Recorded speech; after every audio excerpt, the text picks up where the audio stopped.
Welcome to the RealTrending podcast, where we speak to the brightest minds in real estate about business growth, trends, and strategy. I'm your host, Tracey Velt. I'm the Senior Director of Data and Content for HousingWire. And today I have Anthony Lamacchia. He is the CEO and founder of Lamacchia Companies, as well as a RealTrends game changer, which we recognize brokerages for 5-year transaction side percentage growth. So welcome to the podcast, Anthony. Thank you for having me on, Tracey. I appreciate it. It's nice to see you. It's good to see you too. So we just have to start by talking. You've had some crazy videos lately, and by crazy, I'm saying that in a good way. But first, I want to explain the series because you have a Crush It in Real Estate series. So tell me a little bit about that first before we get into the crazy part about it. Yeah. Well, let me just say, so the two companies that I'm most known for is Lamacchia Realty, which is our full service brokerage that serves pretty much all of New England and then South Florida. And then nationally, I'm more known from Crush It in Real Estate, which is a real estate training and coaching company that we've had for, about 8 years. So a lot of the advice and things that I give for realtors and opinions that I put out in the business are done on the Crush It in Real Estate platforms. And that's where I've been putting these videos out with respect to these cases. Most recently, obviously, the Sitzer Burnett case. And funny enough, this is the one subject I have kept my mouth shut on the whole time, which for me is not exactly easy. But as the Sitzer Burnett case was getting started and I started seeing articles and things with these comments that Michael Ketchmark was putting out there, my frustration boiled to a point that I said, I'm not going to sit back and just continue to watch the plaintiff side, not the plaintiffs, but their counsel. And Ketchmark is obviously the ringleader. He's I hate to admit it, but he's obviously a skilled trial attorney. I hate to watch them just throwing mud at our industry to obviously help the optics of their case with not that many people on our side really swinging back. And I'm not shy about swinging back in any context. And that's why I started doing the videos, and they've obviously caught on. Yeah, absolutely. And you've been very vocal about how you feel. And I want to talk to you about why you're so passionate about it and why you chose to speak when others haven't. Like, are you concerned? Do you tell me a little bit about, because I know you've run a lot of this through your attorneys as well. So talk to me about your passion for it and some of the things that you have highlighted in your videos that you felt like wasn't being represented by our industry. Yeah, there's really two things I've been doing. I mean, from seeing them, I've picked apart parts of the cases, but I've really honed in on articles that are wrong.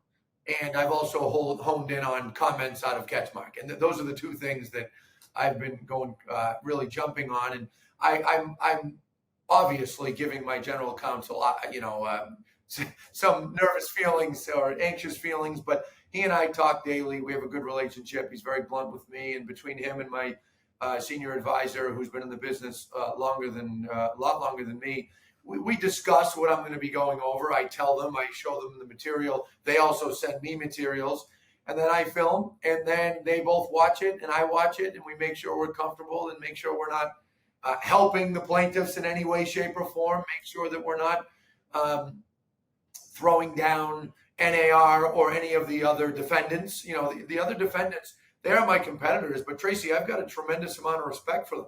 Yeah. They caved. They said, we're going to fight, and they went to the fight, and I still commend them for it. And it's obviously easy for everyone, myself included, to Monday morning quarterback this and say, well, they should have did this, they should have did that. And heck, I've been vocal about what I feel, overall with the cases. I feel that in the public eye, we should be more aggressive, but that doesn't mean that I'm somehow going to turn against the other defendants or turn against NAR.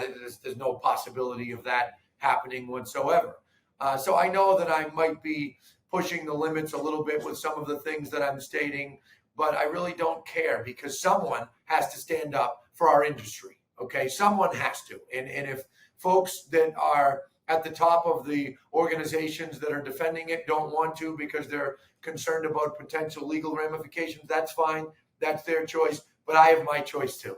And I'm not going to sit around and let us be called the cartel and hear all of these things that frankly drive me crazy and just sit back and take it. I think it's wrong. I know why they're doing it. They're doing it to message properly, to get the media to bite. When you speak boldly, the media bites. Look at us right now.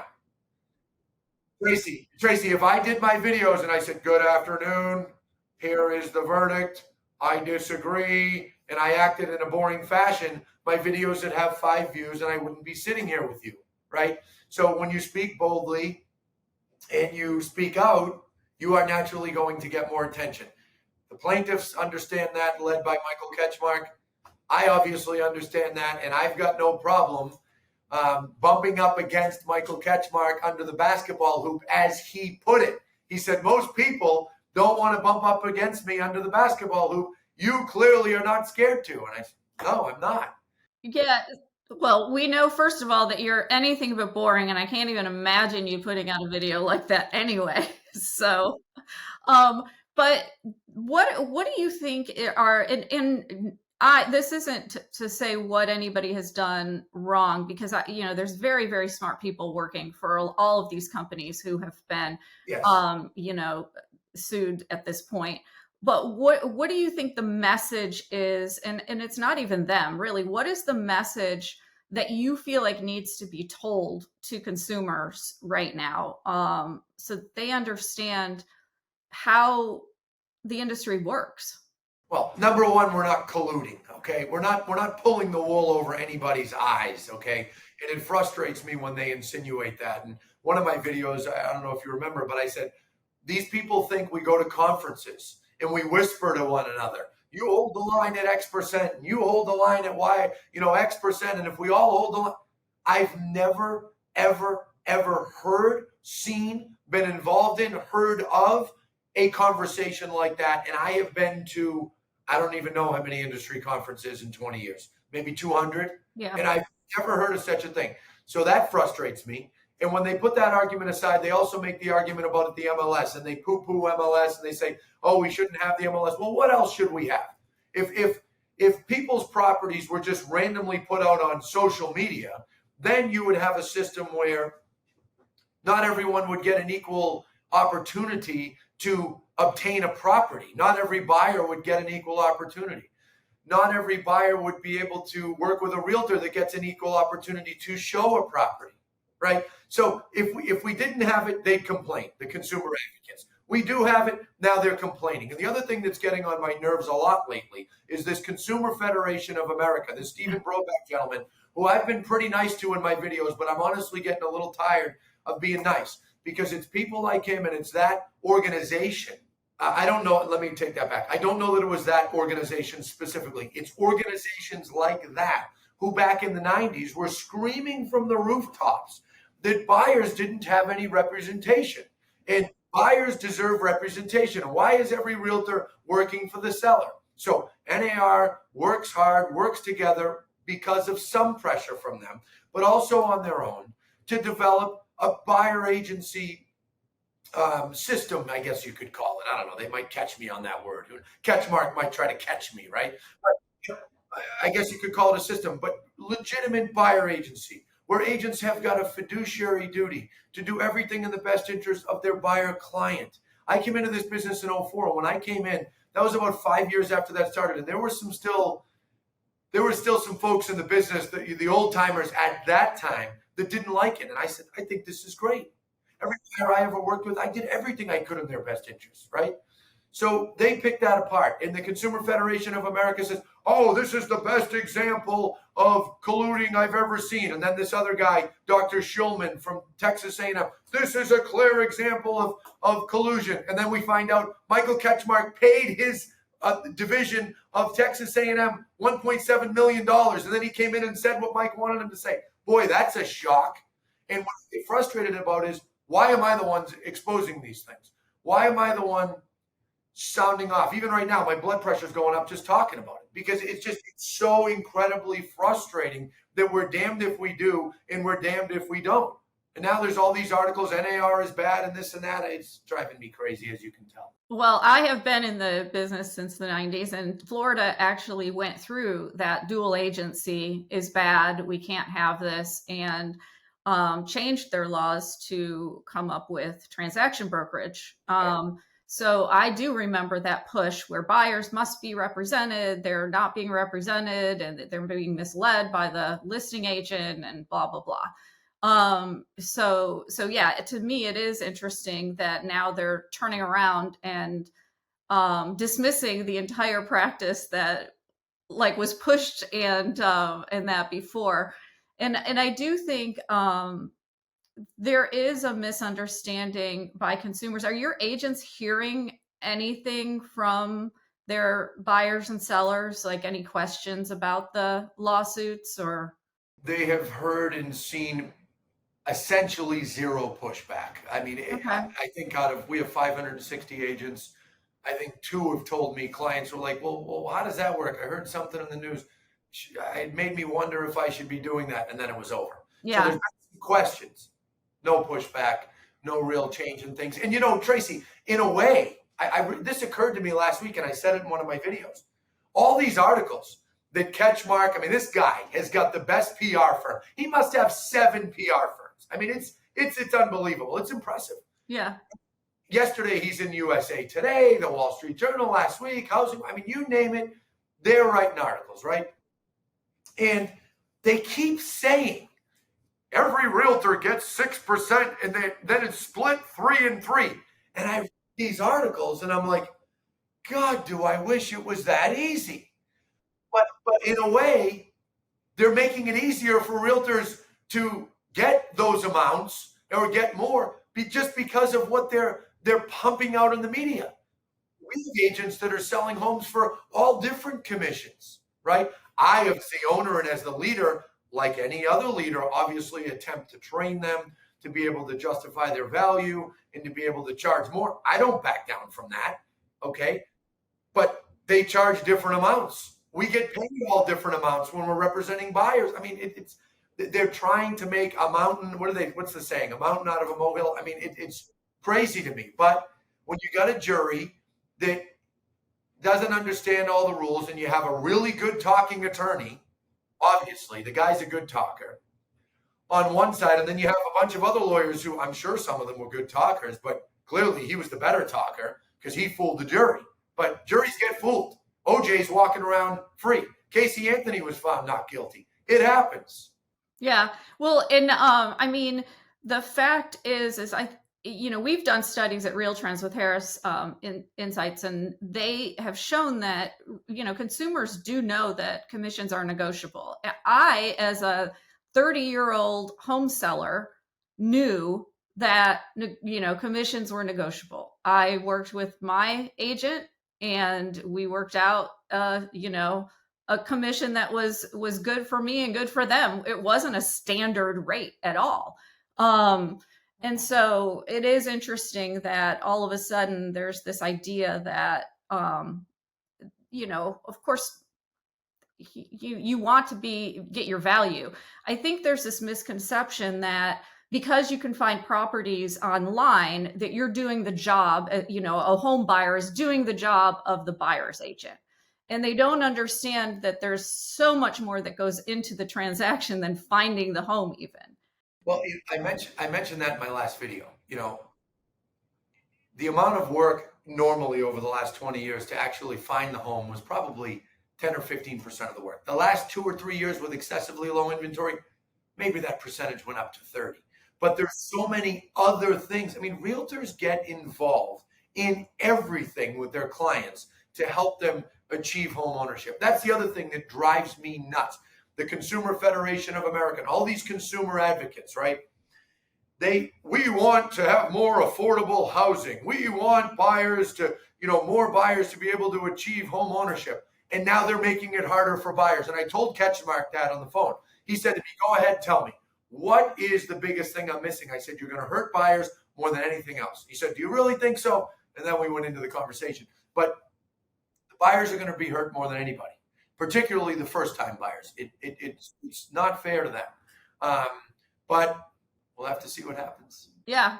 Well, and I did want to go into your conversation because you did catch the attention of Ketchmark, the Sitzer attorney for the plaintiffs, and he did call you, and you did do a video about that. But why don't you tell our audience a little bit about that phone call and how you felt it went, you know, with him?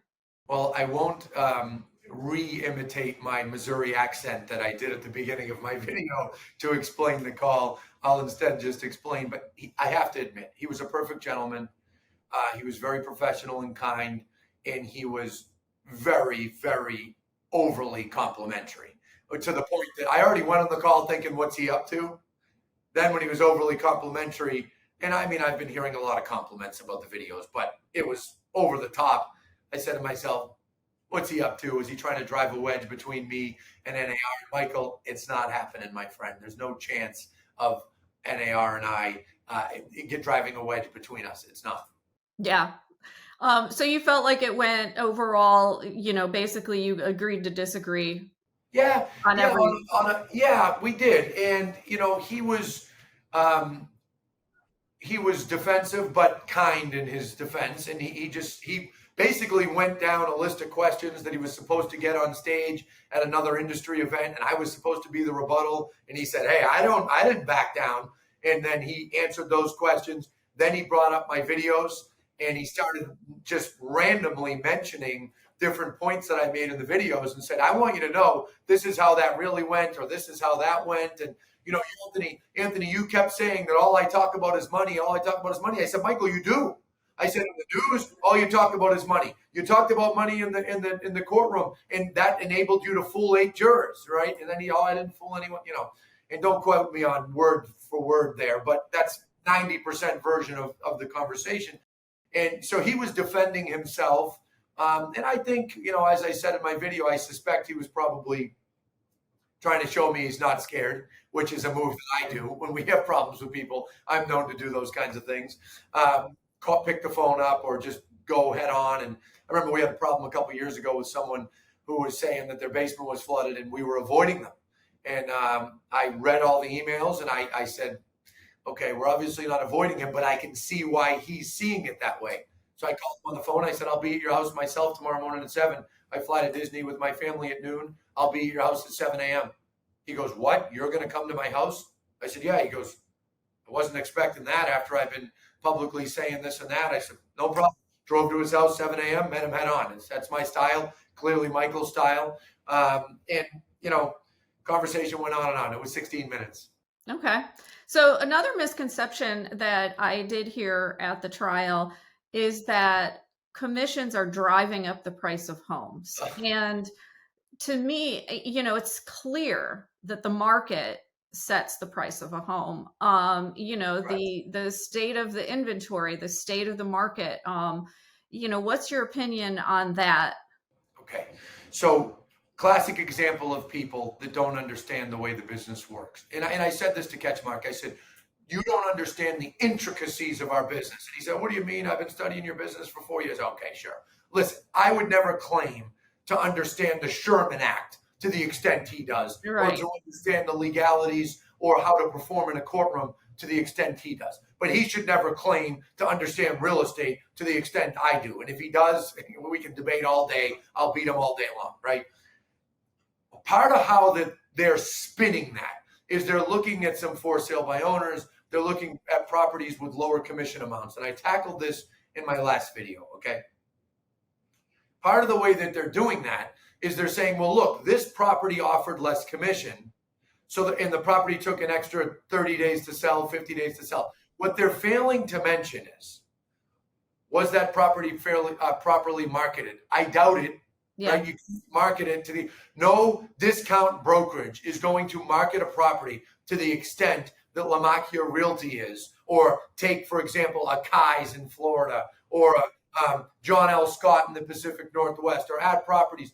Discount brokerages are not going to market their properties to the extent that companies like ours are. Yeah. Okay. So marketing is the first problem. They can't do it to the extent, number one. Number two, they almost never have the expansive network of brokers. I mean, when companies get big and you have a lot of agents and you market properties to other agents in the brokerage, it's a force, okay? And I used to try to claim, oh, we can compete with that. We had 20 agents. Now that we have 560, I can see, I can't wait till we have 1,000.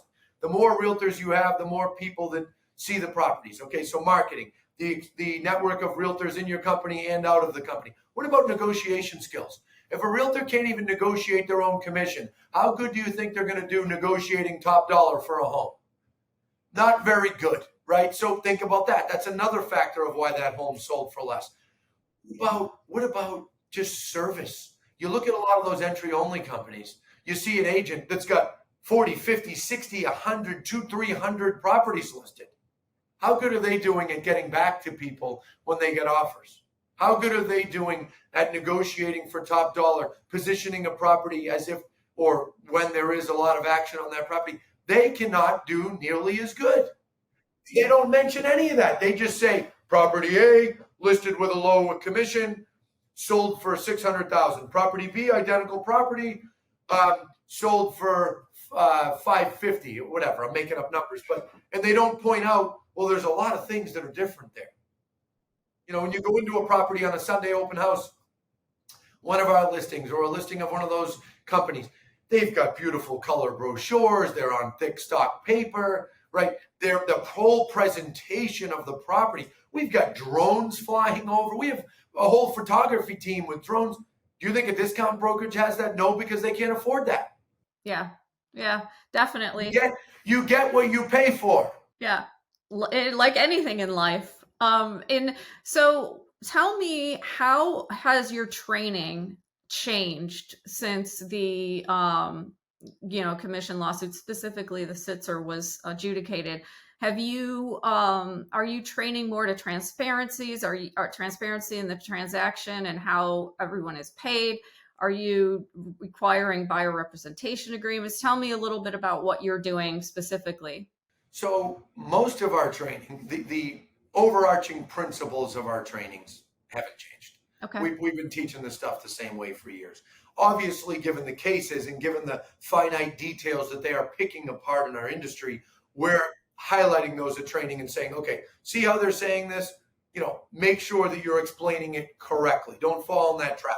We've also mentioned before, hey, don't get aggravated. You know, one of the things they did in that Wall Street Journal podcast is they played a recording from a realtor who was talking to someone at Rex Real Estate, and apparently that was played in the courtroom. Okay, well, there's 1.6 million realtors. There's 2.7 million licensed real estate agents in the United States of America.